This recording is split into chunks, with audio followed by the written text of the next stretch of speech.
ఏయ్, నీ వల్ల నా పరువు పోయింది, ప్రతిష్ట పోయింది, రావలసిన డబ్బు కూడా పోయింది.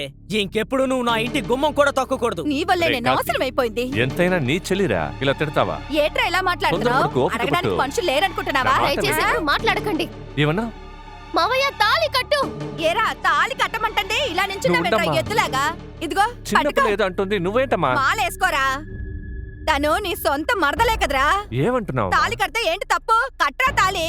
నీ వల్లే నాకు అంతా పోయింది. త్వరగా తాళి కట్టు కట్టురా. మావయ్య. కట్టు. ఏంట్రా ఎంత ఆలోచిస్తున్నావు? కట్టు. అలాగే వెళ్ళవే. తను ఎలాగైనా నాశనం అయిపోని. మీ చెల్లెలు అసలు ఇంటి పక్కకే రాకూడదు.